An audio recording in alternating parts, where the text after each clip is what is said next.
What is going on? It's Alex coming back at you with another video, and today Mel Kiper dropped his mock draft 2.0, so we are here to review it. If you are new, feel free to like, comment, subscribe. Below fit my face is my board.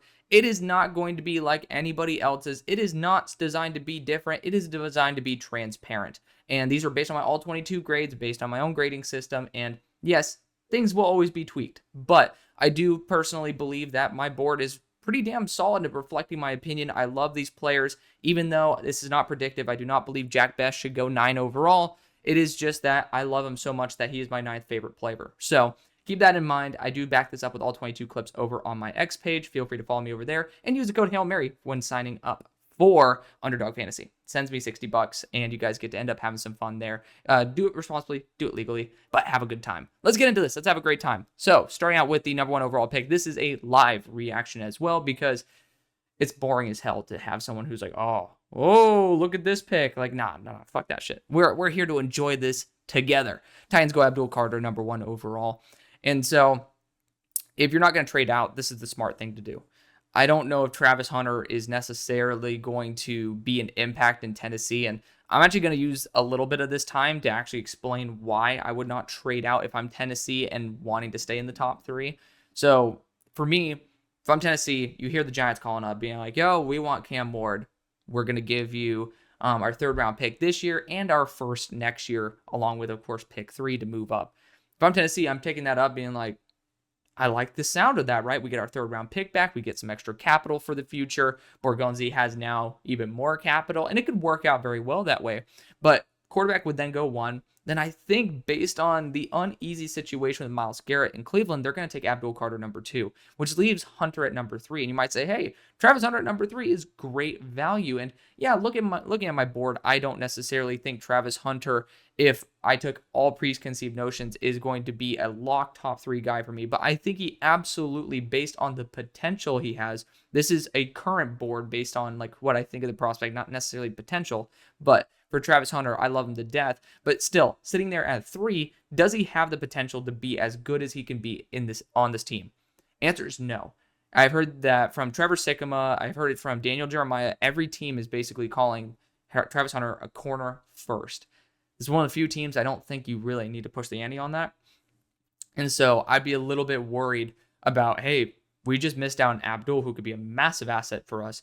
For Travis, that we're going BPA, which, again, it could end up working out, but for the price of a 1st and a 3rd, is that worth losing out on Abdul Carter? I don't know. So, regardless, if you can end up moving back to like pick 7, somehow being able to, like snag Mason Graham somehow and pairing him up with Simmons as well as Sweat, that'd be kind of ridiculous. But again, for the price that they'd have to pay, I don't know if any team would want to do that. Regardless, long story short, Abdul Carter's a great pick at 1. We're not going to spend every pick doing that. So it was just something that popped across my mind the other day, and I hadn't made content to talk about it yet. So if you guys are wondering what jersey I'm wearing a Tennessee Alvin Kamara jersey. It's the vibe. I love this jersey to death. The University of Tennessee is, my brother-in-law is a University of Tennessee alum, so, I like to support it when I can. Cleveland Browns go Cam Ward at number 2. So, it is possible based on the quarterback situation, based on basically seeing this organization essentially fall apart, which is kind of unfortunate. But I mean, as a Steelers fan, I don't hate it all that much, but still, based on my position, like where I'm at right now, I would have some, basically I've lost a lot of my bias. And so it does kind of suck to see an organization have this level of ineptitude over a significant period of time. I mean, I think that you guys would have been much better with Baker, but with the Deshaun Watson trade, I didn't think it was a horrible idea at the time. It just, you ran the risk of somebody who hadn't played in multiple years. It happened. So regardless, Cam Ward will be the new direction for the future. I don't know if it's necessarily worth it, but at the same time, I do think it is the smartest move if Stefanski wants to keep his job. It kind of gives you that momentum towards a positive future. The Giants then go Travis Hunter at number 3 overall, passing on a quarterback. And the question is, so I ended up hearing Joe Shane today, ended up seeing it on Twitter, God bless Twitter, right? I mean, like, or X, if you guys want to call it that. God bless X for being able to like allow such instant feedback. I'm like literally watching as like the minute changes, and there's like a new clip of what Joe Shane's saying in an interview. So really good. Shout out to all you guys who are there in Indianapolis right now at the Combine, being able to ask these guys questions. But basically, he's talking about, yeah, we made some mistakes early on, felt the effects of that. And so maybe the like reaching or overpaying for a quarterback that you don't believe is worth the value is maybe the right move to be able to go after best player available. So maybe they end up thinking Shedeur's not worth the number 3 pick. We are going to go and select the actual best player available. And, a top tier corner absolutely is still on the board. Still is. So I'm curious to see how that ends up working out for him. Number 4, the Patriots go Will Campbell. It seems that everybody's on the Will Campbell to the Patriots train. And so I don't know. I feel like this is kind of a smoke screen. We have to see, again, like 2 days, this will, maybe I think 3. I don't know when the offensive linemen are measuring, but in a few days, this will all be remedied based on what is the arm length and hand size of Will Campbell. Because for me, I had early in the season, I had a Will Campbell resurgence as a top tier tackle, right? Like versus that South Carolina game, even though he like graded poorly, that was a game where I gained a lot of confidence in him. I saw, okay, this is the one issue he has from wide 9, Kyle Kennard ended up eating him for lunch. And it's like, okay, I can deal with that, right? Like from wide 9, it's not super duper easy.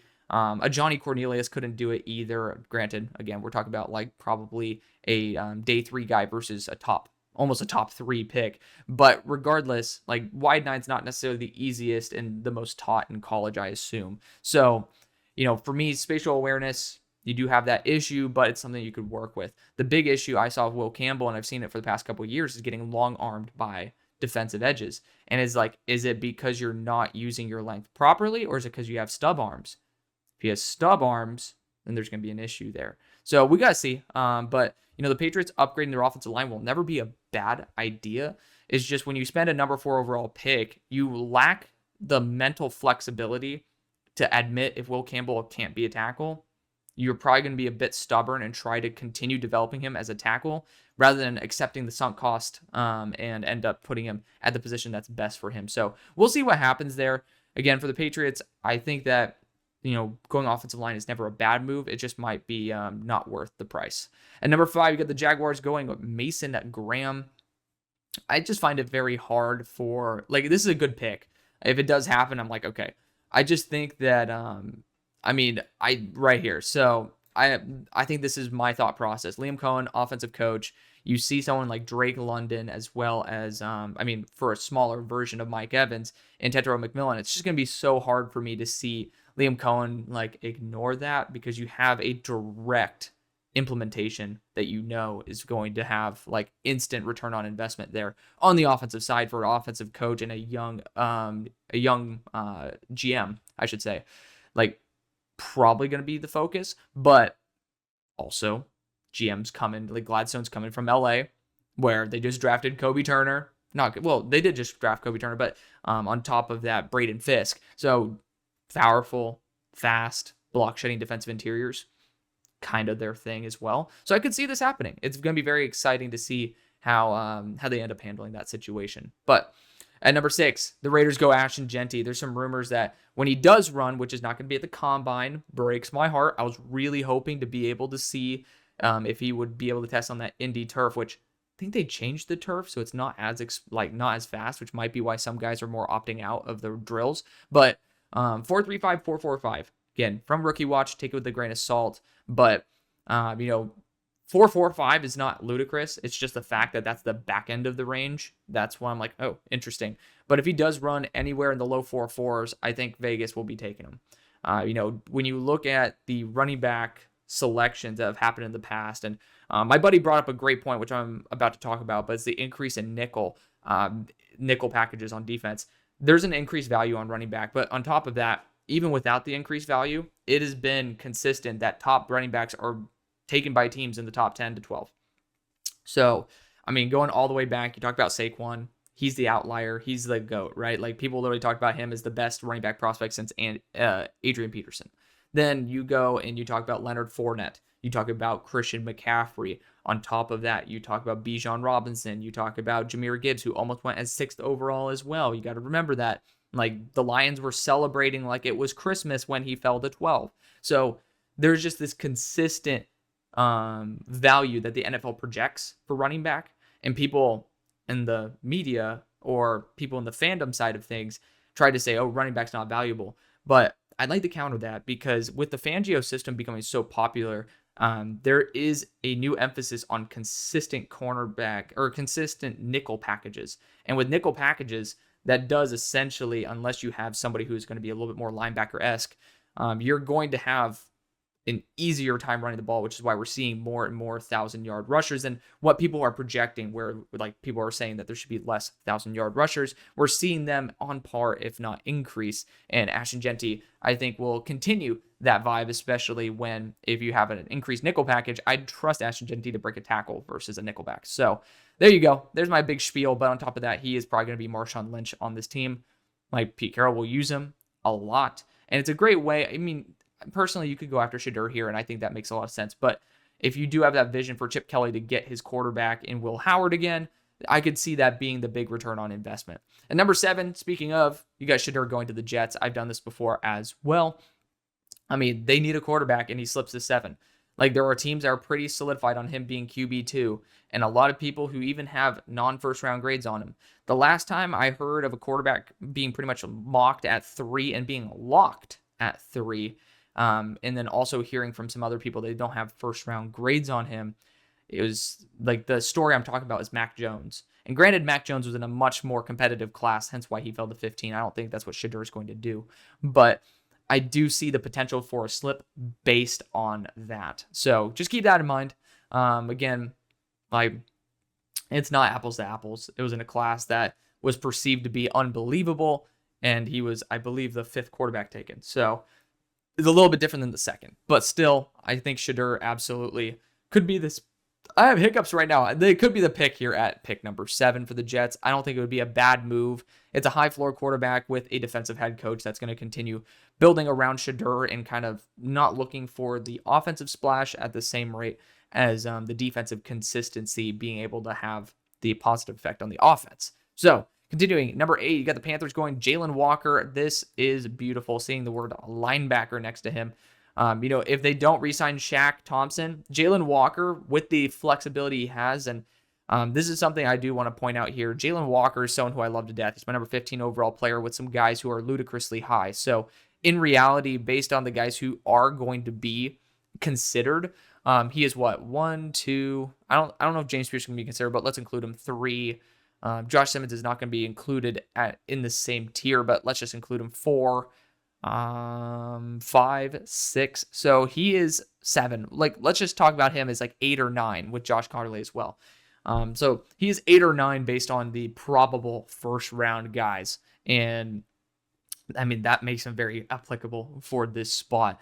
So Jalen Walker is an incredible linebacker. If you don't, oh shit, news broke Monday, they won't re-sign him. So there you go. I honestly think this makes perfect sense. I don't think the linebacker class, again, I'm getting through it right now. It's on me. I should have been ahead of this, but that's just, again, that's on me for, not doing it in the proper time. So I'll take that on the chin. But the linebacker class isn't wowing me as much as I thought it would, or as much as I hope it would. Like, linebacker is one of those positions that I dark horse love the most. But, for Jalen Walker, I love him as a linebacker. And if you don't re-sign Shaq Thompson, I could totally see him fitting that role and being an edge rusher in certain packages. A lot of times when you hear, oh, this guy's going to be a linebacker and edge rusher, most of the time they're not really good at either, and they just have potential at both. For Jalen Walker, he's a really polished linebacker that has a lot of potential and is still a very solid edge rusher. So I really like it. The more I think about it, especially with this news, that is something I could totally see working out. So, yeah, I'm down with that. I'm down with it for sure. Saints go Tyler Warren here. I love it. It's just, it makes so much sense with Kellen Moore. He loves tight ends.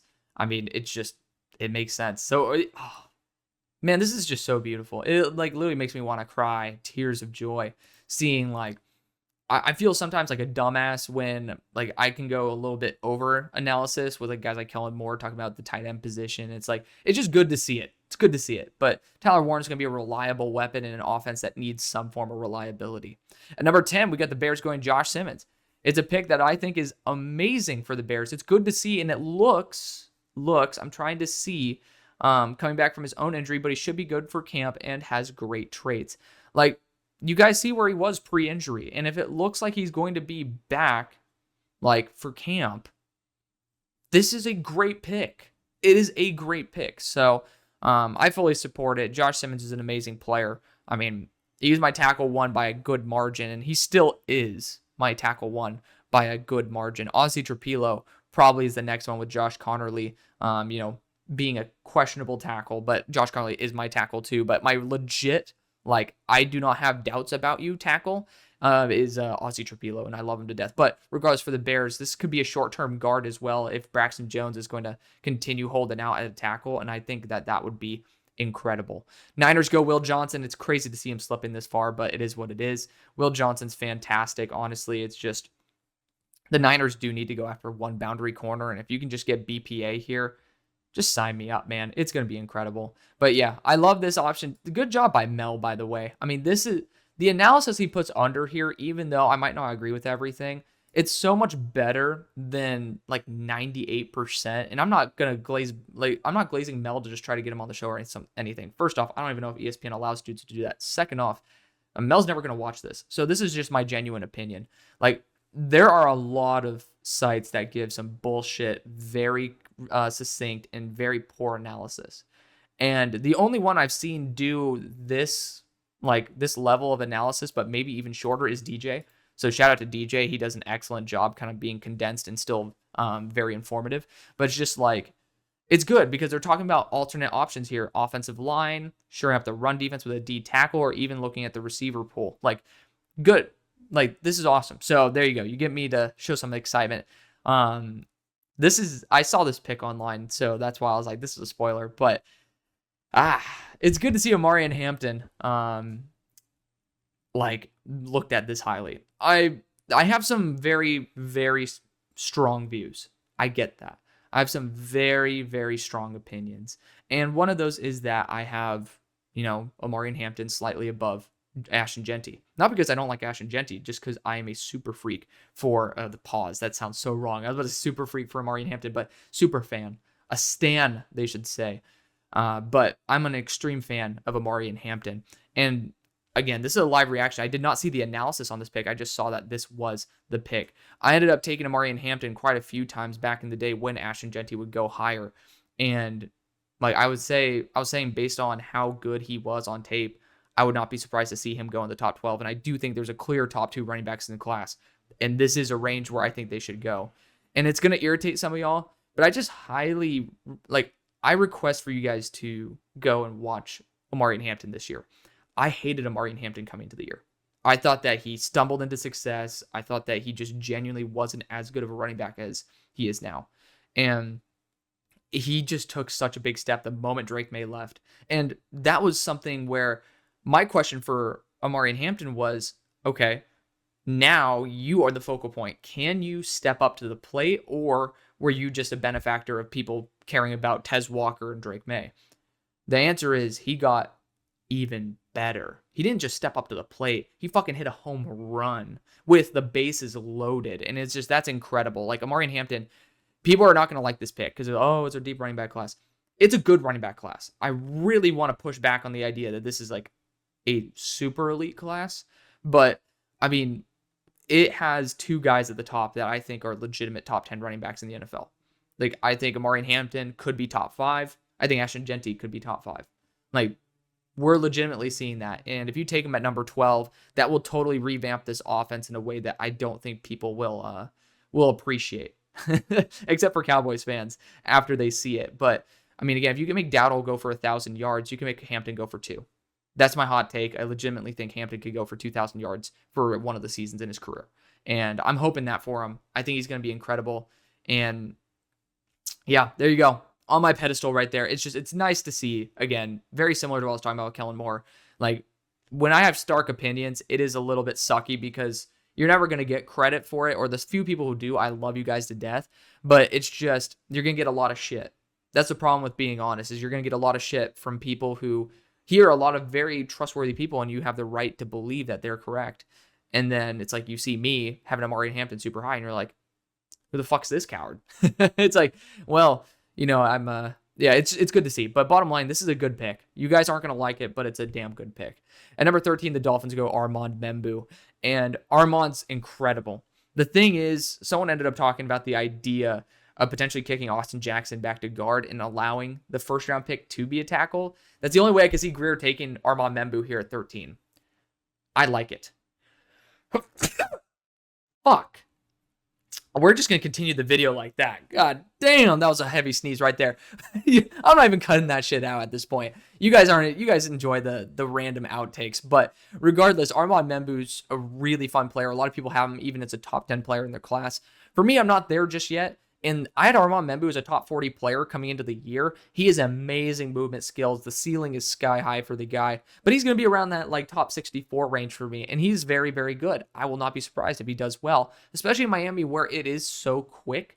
Like, he is somebody who will not let up a quick win, in my opinion, in the NFL. So I think this could be a really, really good asset investment. And I think because there's a tackle upside, Greer might be able to do it. We'll see if it happens, though. Malachi Starks goes to the Colts.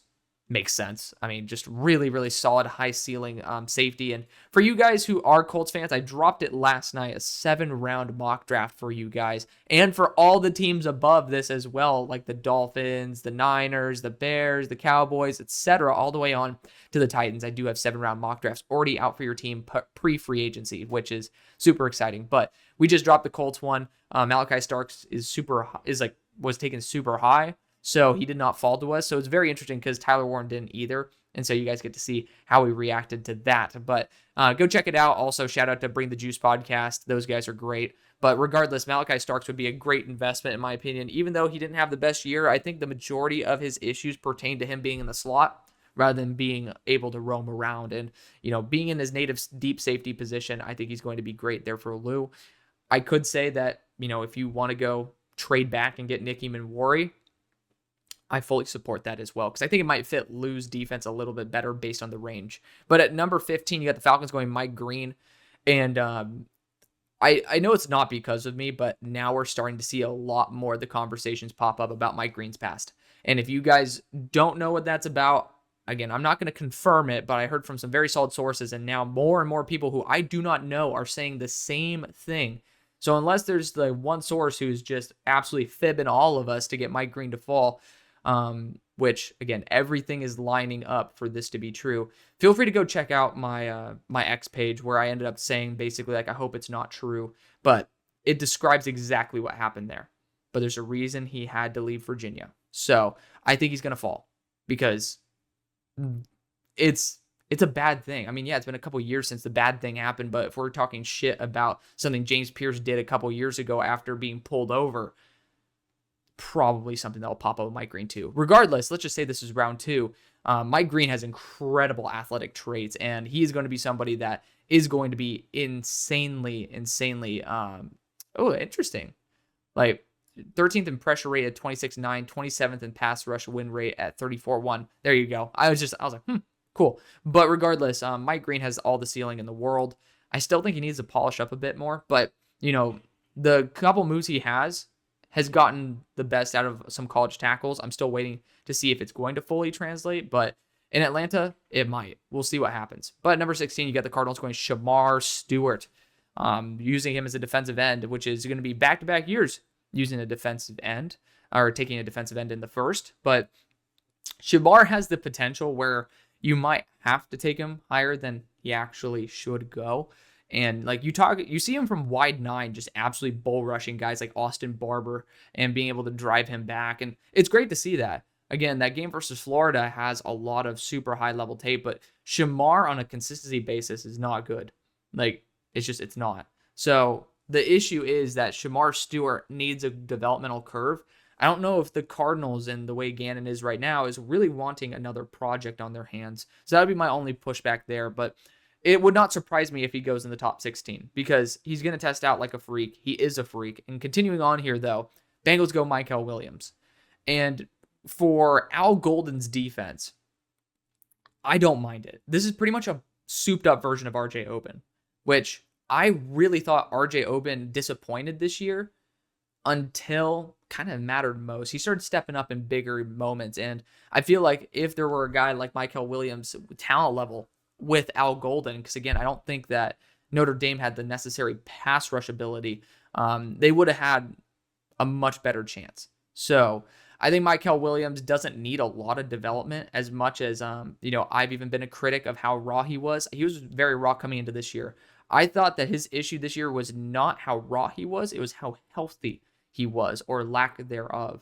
And so I saw as he got healthier, he got better. He has all the tools in the toolkit. I do have issues with how the Bengals develop edge talent, but at the same time, you can't just helmet scout all the time. I think Mykel has a solid enough floor to where I feel comfortable with him going and actually still having success compared to some other guys like Shamar Stewart, where I want a team that has a longer tenured record of accomplishments in terms of developing edge rushers. For the Bengals, especially with Al Golden coming in, there's not really going to be an NFL pedigree coming with that. And so Mykel will bring as much energy as possible, and I think that it's perfectly reasonable that they can end up believing he can make a bigger impact than what it would have with Lou.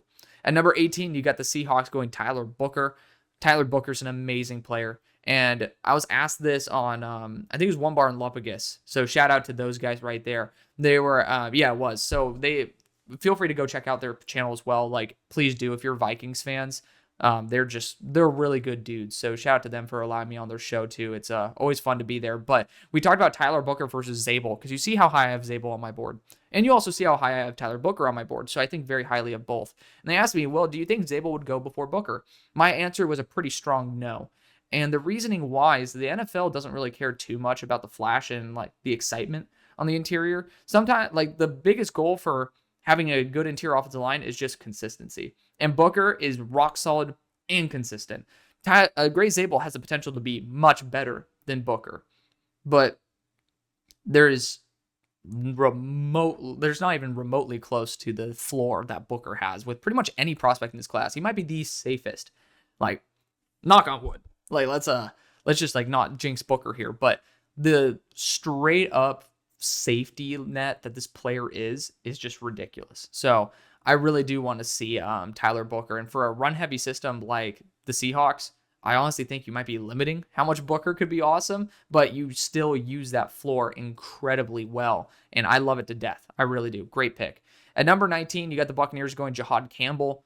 Incredible move, especially when you get to use him as a pass rusher, which there is a legitimate role on this defense for that. So getting Bulls to get some help here with some Jahad Campbell, I'm all down for that. The Broncos go Colston Loveland here at pick 20. Talking about the Joker, I could totally see it happening. Amari Hampton was the other guy that I would say you could probably toss into this mix, but you certainly could be looking at that. But I personally really like the idea of Colston Loveland to the Broncos at this spot because of the vision. And if you have Loveland as somebody Sean Payton really adores, which, to be fair, he also literally admitted to doing a smokescreen to get Bo Nix to fall to him. So maybe this is just to get Colston Loveland to get taken higher, so maybe someone else falls. I don't know. But Denver going after a legit tight end option makes a lot of sense. And maybe they go for it in round 2.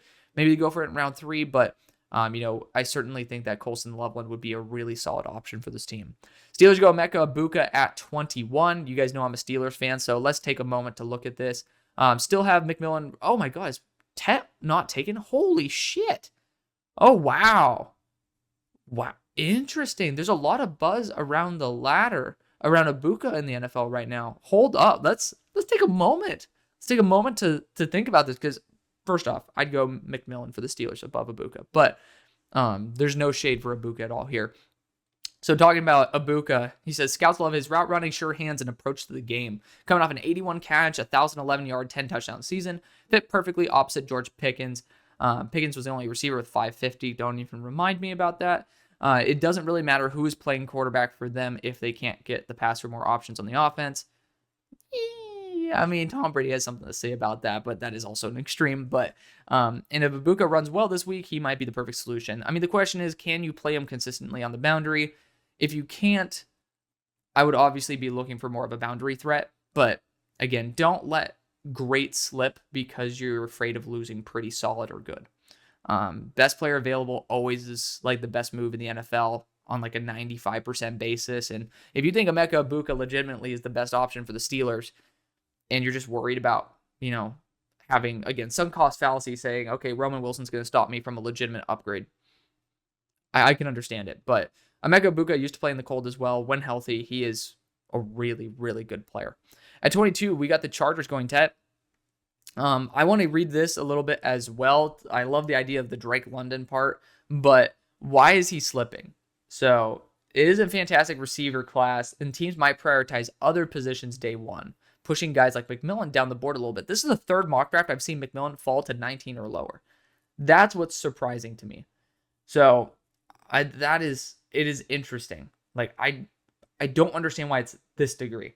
And again, right now they're saying teams might prioritize other positions on day one, which push wide receiver down. Just like edge last year kind of got pushed down to like Latu, Verse, and Dallas Turner. Don't know why those guys fell. They shouldn't have, but I digress. The Chargers get this. This is incredible, but it's just surprising to see. Again, I have Tet at 18, but still, it's just like weird.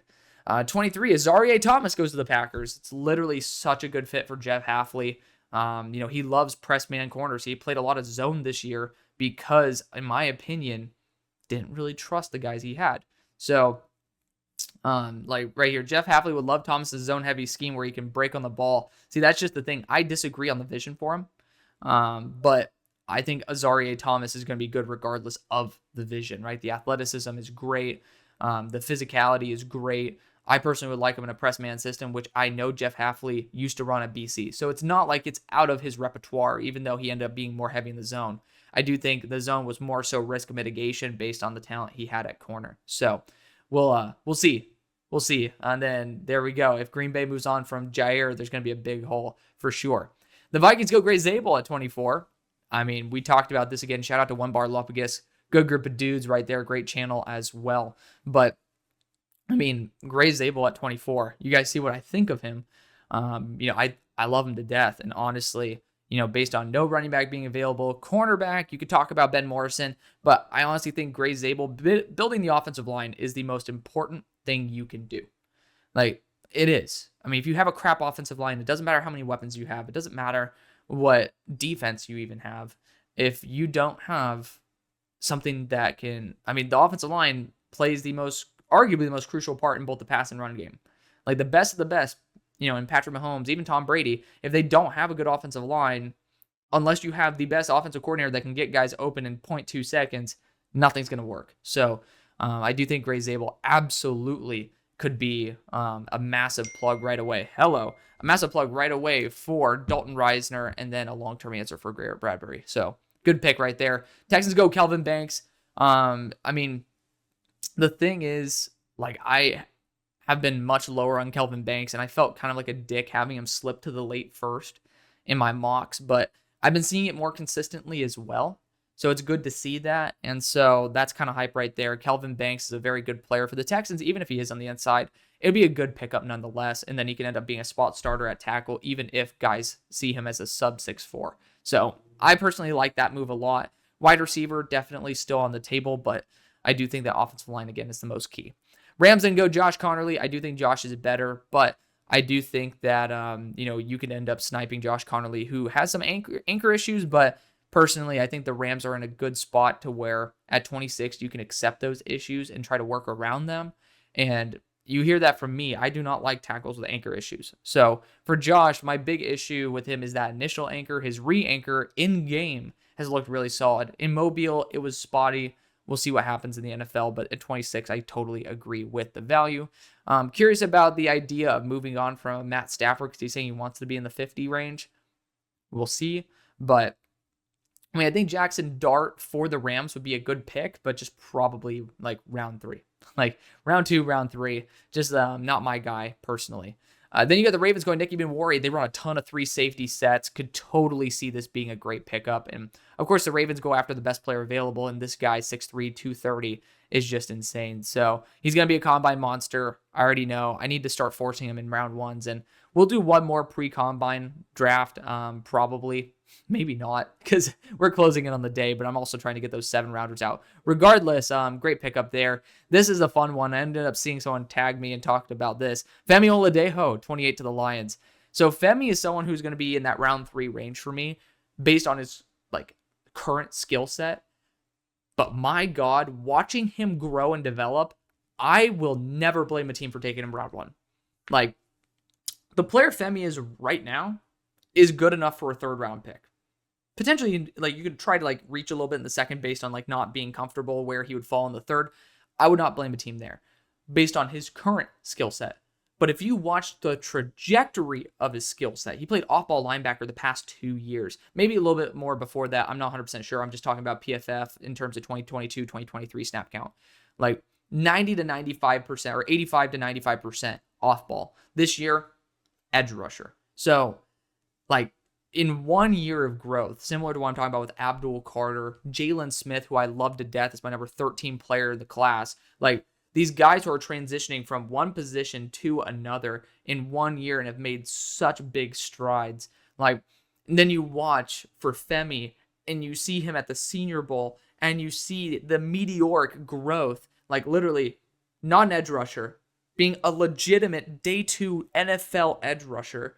And now looking at the Senior Bowl, seeing how much he improved, added 11 pounds, was 250 listed in spring or at the start of the year. He ended up being 261 and showed unbelievable explosiveness. And the thing is, every single time, Broshmo and I were sitting together, we're like, the hell's this UCLA kid? Like, he is incredible. So you know what? He's the best run defending edge in the class, and he is on the best trajectory for where he was to where he is now. I do not mind this one bit. I'm in full support of Femi Oladejo. If it weren't for Jahad Campbell, my belief in him as an edge rusher, I ended up posting this.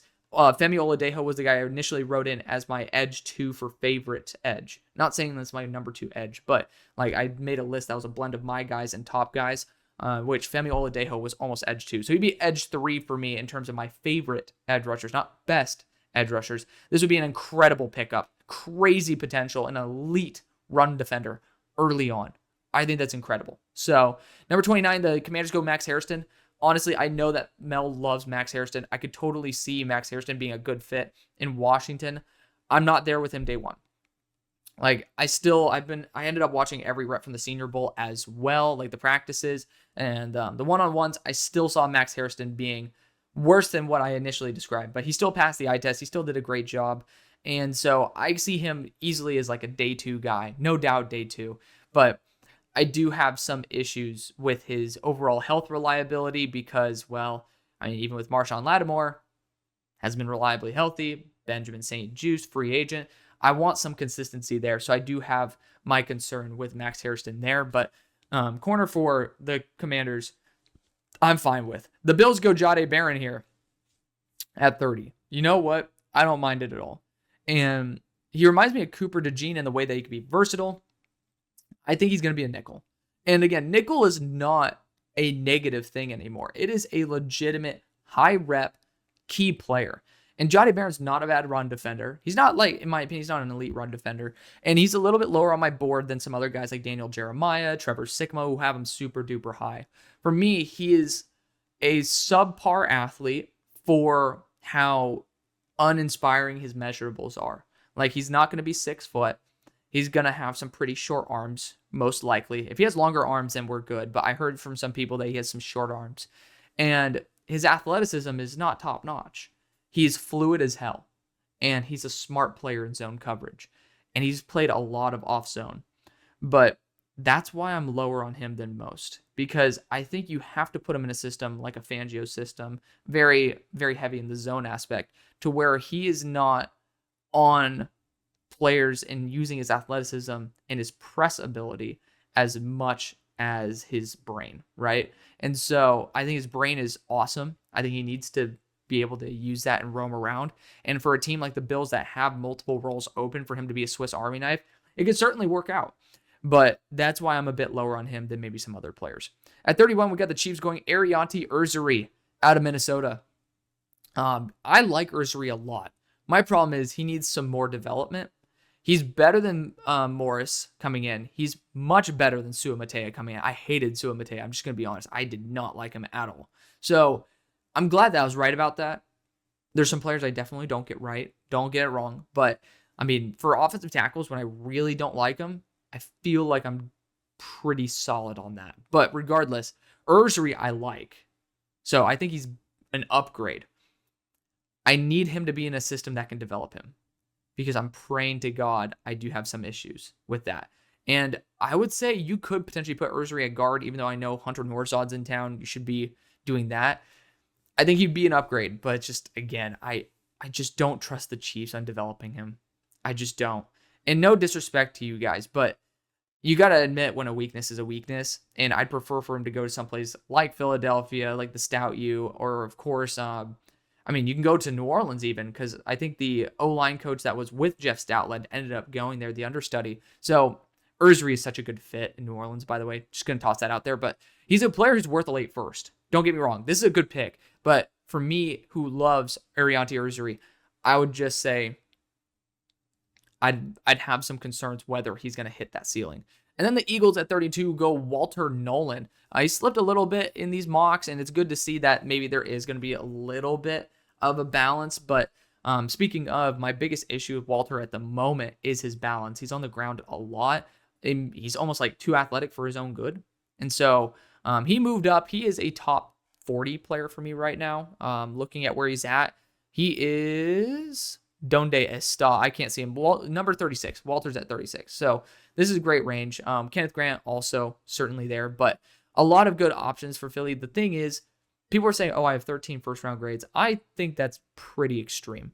For me, I'm starting to draw the line at like 77 as a first-round grade, and that would be at number 27. 27 and above are going to be that. Like, if we're going to be honest and say that, okay, well, you have to be 80 and above, then we'll talk about 11 guys. But, I think I have 27 guys who are legit ones for me, and I'm happy with that. So, Walter Nolan right there on that fringe one territory. Technically, he is that starter. I have 41 starters in this class off the bat outside of system. So I really do like it. I mean, obviously it would be a perfect Milt replacement. We'll see about it. Darius Alexander was considered as well. So I'm curious to see what happens on draft day for Philly, but that's going to be the video. It was a little bit longer for a mock the mock, but for Mel Kiper, I like to be able to give a little bit more of my thoughts than maybe CBS or somebody like that. So hope you enjoyed. Thank you so much for watching. Love you. See you on the far side. Peace.